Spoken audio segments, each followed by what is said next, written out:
Dans ma cuisine aujourd'hui, je vais vous préparer un de mes fromages favoris, un fromage végétal à base d'amandes.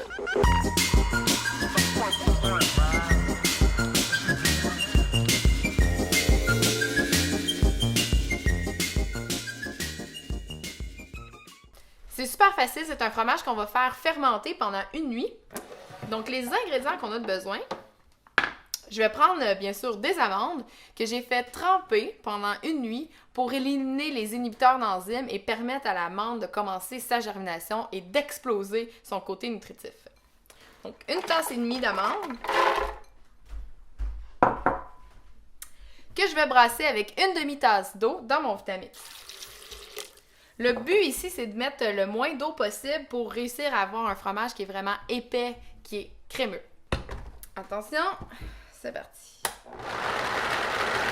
Une fois que le mélange du fromage est vraiment lisse, crémeux, que plus un petit grumeau d'amande, le miso ici, ça va être ma culture, mon ensemencement qui va venir faire fermenter mon fromage. Donc j'ajoute une petite quantité, là, une demi-cuillerée à thé dans mon cas. Et là, je vais rebrasser et ça va être prêt pour la fermentation. Voilà. Donc là, j'ajoute rien à mon fromage, je veux pas l'assaisonner tout de suite. Tout ça, ça va venir après l'étape de fermentation. Je vais tout simplement le placer dans un bol ou dans un filtre à lait de noix et je vais le laisser à fermenter pendant 8 heures. Voici mon filtre à lait de noix, en fait, que je vais placer dans mon bol et je vais pouvoir verser mon fromage à l'intérieur.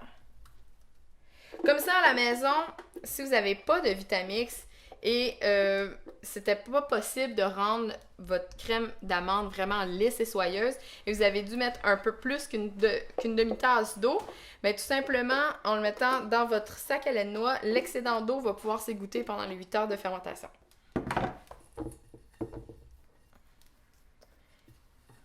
Et voilà.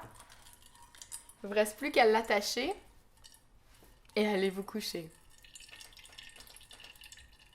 C'est maintenant l'heure d'assaisonner notre fromage. Donc, je l'ai enlevé de mon filtre ici, j'ai tout simplement mis dans mon bol et je vais ajouter comme une pincée de sel, c'est vraiment au goût. Ici, j'ai de la fleur d'ail en crème et du jus de citron.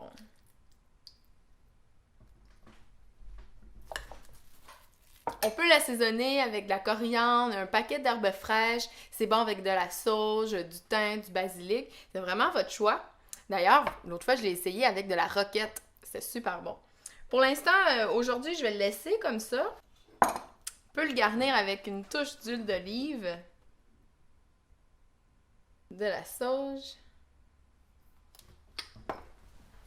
du poivre.